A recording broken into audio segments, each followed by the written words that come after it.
चलो देखो इधर पे स्पेक्ट्रोस्कोपिक स्प्लिटिंग फैक्टर यानी कि जी factor.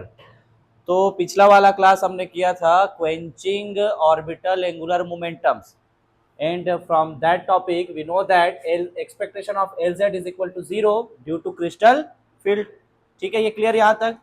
now but from experiments the spin orbit interaction gives small correction due to which g is less than 2।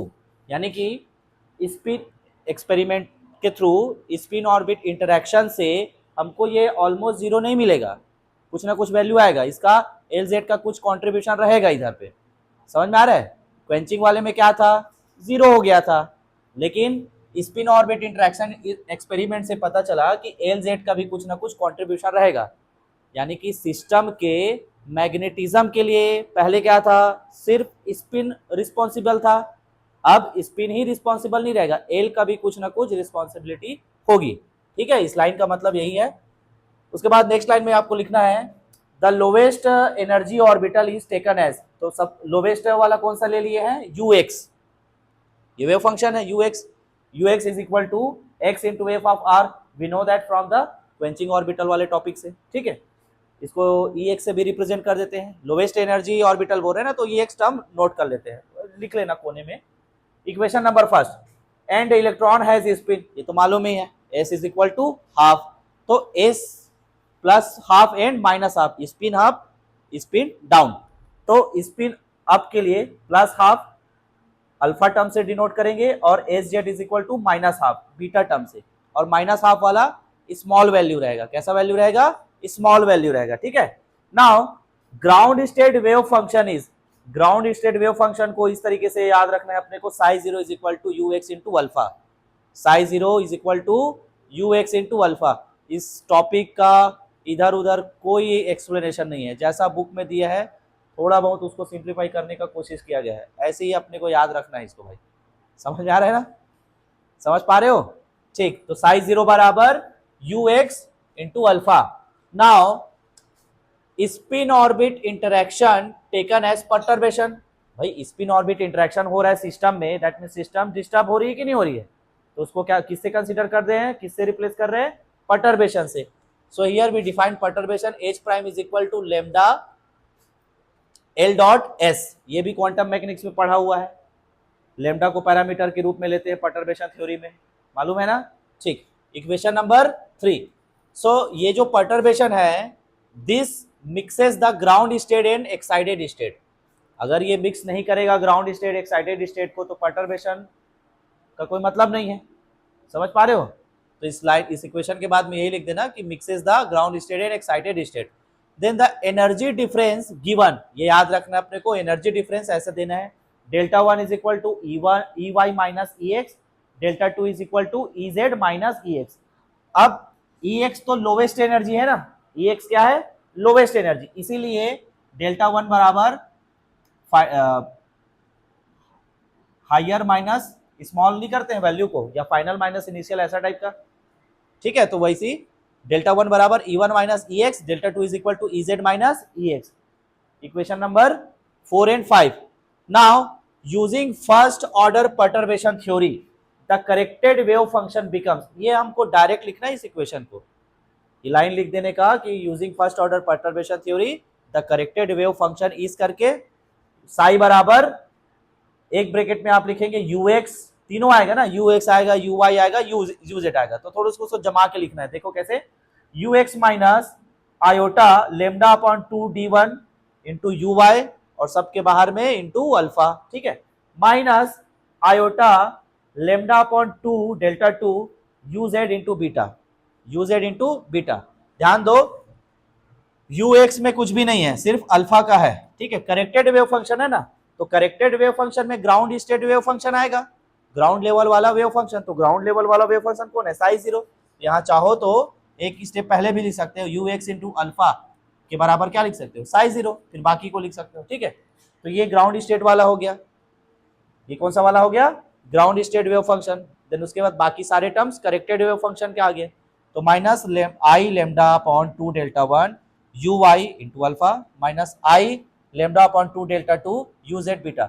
तो जहां जहां पर आयोटा वाला टर्म है वो दोनों माइनस में है। याद रखने के पॉइंट ऑफ व्यू से इजी हो जाएगा। जहां जहां पे हम आयोटा वाला टर्म लिखेंगे वो किस में रहेगा, माइनस में। और आयोटा किसके साथ रहेगा, यू वाई और यू जेड। यू वाई में अल्फा का मल्टीप्लाई है और यू जेड में बीटा का। ये स्पिन को ही तो रिप्रेजेंट कर रहा है। अल्फा जो है प्लस हाफ को रिप्रेजेंट कर रहा है और बीटा माइनस हाफ को, और इसका स्मॉल वैल्यू कंसिडर किए बीटा को। ठीक, तो अगले स्टेप में क्या करेंगे, here beta term is small, इसलिए इसको बीटा टर्म को नेग्लेक्ट कर देंगे।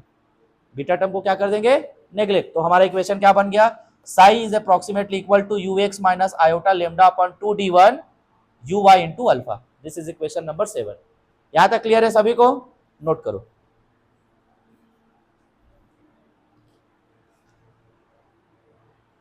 देखो अब अगला इक्वेशन नंबर 7 के बाद अब हम ऑर्बिटल एंगुलर मोमेंटम को कैलकुलेट करेंगे। इधर देखो तो लिखना बाद में, यहां देखो expectation of Lz is equal to, इसको लिख सकते हैं ना ऐसे, इस तरीके से डिराक नोटेशन के फॉर्म में। ठीक है, ये लिखा गया। अब we know that psi is a corrected wave function, तो इसको एक्सपांड कर देते हैं U X U Y U Z के टर्म में। तो एक्सपांड किए तो इसको कैसे लिख सकते हैं, यू एक्स और U Y U X U Y, इस टर्म में आपको एक्सपांड करना है इसको। तो पहला वाला देखो, याद रखना है भाई इसको, एक्सपांडिंग को इसका डिराक नोटेशन में U X L Z U X, फिर प्लस एक बार minus iota lambda upon 2 delta 1 U Y L Z U X. तो इसको ऐसे याद रखना, y के बाद z आना चाहिए, लेकिन क्या आ रहा है x, तो ये कैसा है एंटी साइक्लिक, तो इधर के टर्म को माइनस ले लिए। याद रखने के पॉइंट ऑफ व्यू से एंटी साइक्लिक करके यहाँ पे क्या लिख दिए माइनस, लेकिन यहाँ पर देखो यू एक्स के बाद यू वाई आ रहा है तो ये साइक्लिक है, तो सेम टर्म को कैसे में लिखे हैं, पॉजिटिव में लिखे हैं। ठीक है, ये याद रहेगा। ठीक, then using properties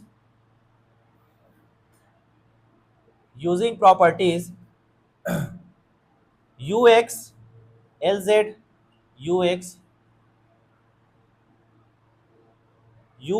L Z U Y and U Y L Z U X. देखो प्रॉपर्टी क्या है, क्वांटम मैकेनिक्स के थ्रू हम जानते हैं ये एक्सपेक्टेशन ऑफ एल जेड, अगर आइगन स्टेट क्या हो, सेम हो, इधर वाला, तो इक्वल टू क्या मिलेगा, जीरो, इक्वल टू क्या, जीरो।